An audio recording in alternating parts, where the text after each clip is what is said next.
եւ հարց ունեմ Նիկոլ Փաշինյանին եւ հարց ունեմ քաղաքացիական պայմանագրի կուսակցության եւ պատգամավորներին եւ նախարարներին եւ ավականներին եւ աջակիցներին 8 տարի Նիկոլ Փաշինյանը Հայաստանի ղեկավարն է 8 տարի ու ինքը միջև հիմա խոսում է թալանչիներ KGB-ի գործակալներ ռուսի շպիոններ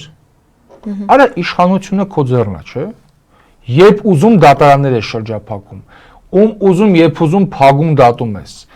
քո խոսքով այս ինչ մարդուն երկրից արգելում են գնալ տեղ քո խոսքով հարցակում են դատարանների վրա քո խոսքով սահմանադրական դատարանա փոխվում քո խոսքով մարդկանց խոսքի համար կանոնավորում են արա դու 8 տարի հետո 8 տարի իշխանությաններով այն դեպքում երբ որ բոլոր ուժայինները քո պատասխանատվության ներքո են երբ որ դու ինքդ ասում ես որ բոլոր ուժային կառույցների աշխատանքից գոհ ես տաբեր որտեղ որ գնացել է ասել է ձեր աշխատանքից գոհ եմ ձեր աշխատանքից գոհ եմ արա դու շարքային քաղաքացի չես որ օրինակ դու զգա ասի գիտեք ինչ երկրում sense խնդիր եմ դնում կանոնավորի կամ փակի կամ ապացուցի ընդդիմություն չեն հենց էտա որ իրանք իշխանություն են բայց հենց իշխանություն ունենալով իրանք չպետք է ասեն այս ինչ մարդը sense է թշնամի է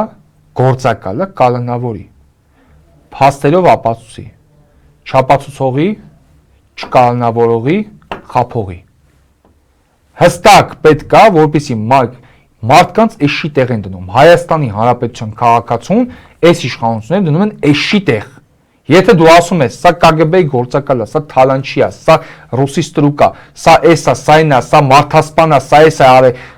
8 տարի է իշխանության ես փագի այդ կարում ես դատարաններ փագես կարողանում ես սահմանադրական դատարանի մարդկանց փոխես կարողում ես ասես այս խանութը չբացվի մինչև ես չասեմ կարողում ես այս բիզնեսի դեմ առնես կարողում ես մարդուն խոսքի համար կանոնավորես այս ինչ ու հանկարծ չես կարողանում հա ասում ես այ մեզ մի հատ ընտրություն ա պետք որ հեսա հեղափոխություն 3 Սանտա Բարբարան ես նկարում հեղափոխություն ֆորսաժն ա նկարում ֆորսաժ 7 ֆորսաժ հեղափոխություն 6.5 հեղափոխություն 10 հեղափոխություն 69 հո դու անասուն չես եթե դու անասուն ես դա չի նշանակում որ մարդիկ են անասուն եթե դու մտածում ես որ մարդկանց կարաս ապուշի տեղ դնես ապա չարաչար սխալվում ես այս ժողովրդին չի կարելի ապուշի տեղ դնել ժողովուրդը շատ հարցերում միամիտ է շատ հարցերում ժողովուրդը սխալ է կողմնորոշվում շատ այլ բաներ կա որ կարող պահի տակ սխալ կերպ ֆիքսի կամ նաև ներկայացնելուց է սխալ մոլորվի բայց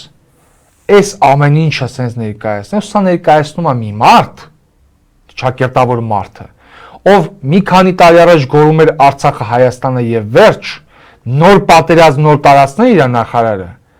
հետո ինչ եղավ ասես չէ Արցախը անտավողը պատերազմ է բերում այսինքն այն որ հպարտ քաղաքացու անձնագիր է իր մարդկանց բաժանում վրան Արցախն էլ կար այդ ժամանակ նորմալ էր հիմա արդեն բան է որ Արցախի անունեք տալիս պատերազմ է գրարում այսինքն ինքը ինչ է ասում ասում է Արցախացիներով պատերազմ է գրահերում այսինքն դու Հայաստանին ագրեսոր ես սարքում, այսինքն կան Արցախի ժողովրդին կոտորեն, կան մեր ժողովրդին կոտորեն, ցեղասպանություն սարքեն, պատմամշակութային կոթողները, գերեզմանները քանդեն, եկեղեցիները քանդեն, Ղազանչեցոցից սկսած ամենացած ամեն ինչով վերջացած։ Ու դու հիմա ասես, հələ կոպիտ ասած դուք որ անունը տալիս եք, պատերազմ եք հրահրում, հա։ Այս ուղիղ հարց եմ, եթե ինքը սարեն մեղադրումը ռուսի ստրուկ ելնելու, Կրեմլի ագենտ ելնելու, սրա մեջ են։ Դու ստրուկն ես, դու ագենտն ես, Էրդողանի եւ Ալիևի, չէ՞։